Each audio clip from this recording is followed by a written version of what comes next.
வரவில்லை, வரவிடவில்லை, மதகுருக்களின் வேலை நறுக்க தெரிந்தது அந்த பிழை, நாளெல்லாம் பாய்ந்தது கல்வி நீரோடு என்று சொல்லி பாருங்க. பாவேந்த பாடம் உடனே கவர்னர் மேடையிலிருந்து கீழே இருந்து கட்டி பிடிச்சிக்கலாம். அப்படின்னா உலகத்தை பார்க்கவே முடியாது. பாவேந்தருக்கு ஸ்கூலில் படிச்சுட்டு இருந்தா எங்க மாமா சொல்லுவார் அந்த கதைதான், எனக்கு எங்க தெரியும். மாமா சொல்லுவார், பாவேந்தர் ஸ்கூலில் படிச்சுட்டு இருந்தார், நெருக்கமாக பழகியவர்கள். அப்போ அவர் படிக்கிற போது ஆசிரியர் கேள்வி கேட்டாங்க. சீதையை பிரித்து ராமன் தாமரையை பார்த்து அழுகிறான், அது பார்த்தீங்கன்னா அன்னத்தை பார்த்து அழுகிறான், இதுக்கு என்ன காரணம் அப்படின்னு கேட்டார். எந்த மாணவனுக்கும் எதுவும் சொல்ல தெரியல. நம்ம பாவேந்தர் கடைசி பெஞ்சில் உட்கார்ந்துருந்தா, ஐயா நான் சொல்லட்டுமானா சொல்லுப்பா அப்படின்னா, சீதையின் முகம், கைகள், கண்கள் தாமரை மலரை போன்றது. ராமனும் சீதையை நெறிவார், அவனது நடை அன்னத்தை வந்தது. ஆகவே ராமன் விரும்பியது தாமரை மலரும் அன்னத்தை, இதான் காரணம் சொல்லி சின்ன வயசிலேயே பாவேந்தர் சொன்னார். பெரிய செய்தி. எங்களுடைய புலவர் ராமானுஜம் ஆசிரியர் இன்றைக்கும் நான் வணங்கக்கூடியவர். எனக்கோ இங்க இருக்கிற மூர்த்திக்கோ எங்களுக்கெல்லாம் ஒரு வாழ்க்கை கிடைத்திருக்கு சொன்னால் அந்த பெரும்பூர் ராமானுஜர் தான். அவர் பேசுவாரு, பாவேந்தர் என்ன பேசுவாங்க நான் கேட்டாங்களா எல்லாரும், என்ன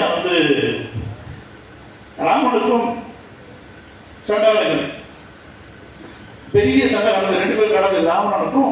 ராமனுக்கும் சண்டை நடக்குது. ராமனுடைய போட்ட அம்பு ராமனுடைய கைகளுக்கு இல்லாத போயிடுது. ராவணன் நிர்வாகிதமானியாக இருக்கான்.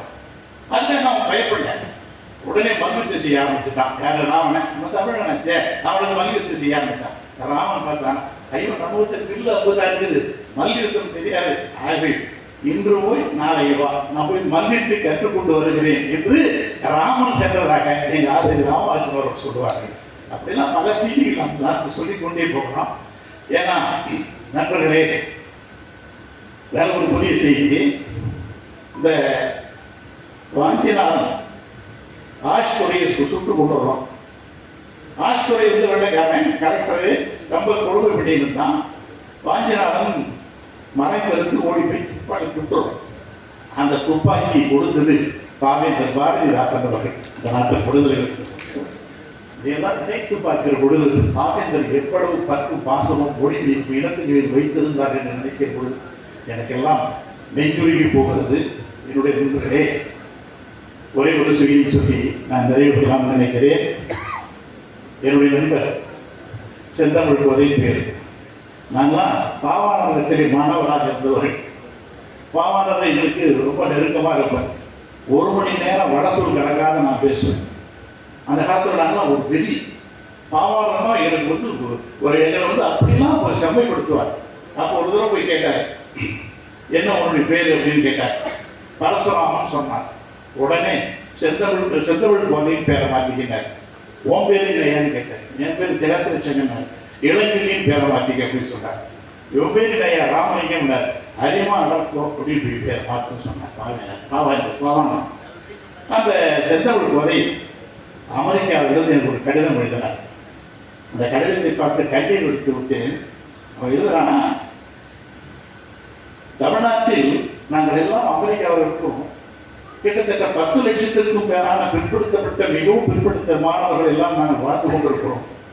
பல கோடி ரூபாய் சம்பாதித்துக் கொண்டிருக்கிறோம். பல கோடி ரூபாய் நாங்கள் கல்வியிலே முன்னேறி இருக்கிறோம். இதற்கெல்லாம் காரணம் தந்தை பெரியார் அவர்கள் போட்ட விதைதான். அந்த பெரியாரை தமிழ்நாட்டில் ஒருத்தவன் தலை குறைவாக பேசுகிறான் என்றால் அவனை எப்படிப்பா விட்டுருக்கீங்க? அமெரிக்காவை மட்டும் வர சொல்லுப்பா, அவன் தலையை எடுத்துறா அப்படின்னு சொன்னாங்க. நாவை எடுக்கணும்னு சொல்றா அப்படின்னு சொல்லி அந்த அளவுக்கு வெறிபிடித்து போய் இருக்கிறார்கள். தந்தை பெரியாரை பற்றி தமிழ்நாட்டில் பேசுகிறவங்க இன்னும் இருந்து கொண்டு இருக்கிறானே என்று நினைக்கிற பொழுதுதான் எனக்கெல்லாம் வருத்தமாக இருக்கிறது. ஆசிரியர் அவர்கள் இருக்கிறார்கள். இன்னும் ஒரு 100 ஆண்டு கூட நீங்க வேற வழியே இல்லை. ஏன் உங்களுக்கு வேற ஆள் இல்லை. எங்களை சட்டி கேட்பதற்கு எங்களுக்கு தந்தையாக தாயாக தந்தையாக தாங்கியிருக்க தெய்வமாக நீங்கள் மட்டும்தான் இருக்கிறீர்கள்.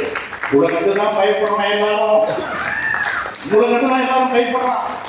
நீங்க ஒவ்வொரு போடுற மாணவன் ஒன்றும் சும்மா சாதாரணமா எங்க ராக்கெட் எங்க போகுது ஒன்னொருக்கு எவிடன்ஸ் வச்சிருக்க.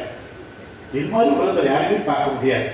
அந்த பிறந்தகை இந்த விழாவை நடந்த இந்த விழாவிலே நான் பொழுது கலந்து கொள்வது அவன் அமெரிக்காவில் எழுதியிருந்தான். எனக்கு ரொம்ப சத்தம் மகிழ்ச்சி பாருங்க எவ்வளவு செய்திகள், நமக்கு கூட இந்த செய்திகள் தெரியல. அவன் சொன்னா தந்தை பெரியார் அவர்கள் 96 ஆண்டுகள் 3 மாதம் 7 நாட்கள் வாழ்ந்தார்கள். சுற்றுப்பயணம் செய்தது 82,000, 8,20,000. பூமியின் சுற்றளவு போல் 336 மடங்கு அவர் சுற்றுப்பயணம் செய்தது. அங்கே நிகழ்ச்சியில் 10,700, உரையாற்றிய நேரம் 21,400 மணி நேரமா. பேச்சை பதிவு செய்து ஒளிபரப்பினால் 2 வருஷம் ஆகுமா அவர் தந்தை பெரியார் பேச்சு. அது பார்த்தீங்கன்னா 5 மாதங்கள் 11 நாட்கள் தொடர்ந்து ஒழித்துக் கொண்டே இருக்கு என்று சொல்லிருக்கிறார்கள். மண்ணுக்கும் பொண்ணுக்கும் பொருள் சொன்னதை போல இந்த தேசத்தை, இந்த மண்ணை, தமிழ் மண்ணை காப்பதற்கு உங்களை விட்டால் எங்களுக்கு வேறு வேண்டியது. எங்களுடைய சங்க தலைவர், தமிழகத்துக்கு முதல்வர்கள் இன்றைக்கும் ஒருவரை ஏதாவது கேட்க வேண்டும், இன்றைக்கும் ஏதாவது ஒன்று செய்ய வேண்டும் என்று நினைத்தால் கலைஞருக்கு பின்னாலே நீங்கள் தானே அவருக்கு தந்தையாக இருந்து கொண்டிருக்கிறீர்கள்.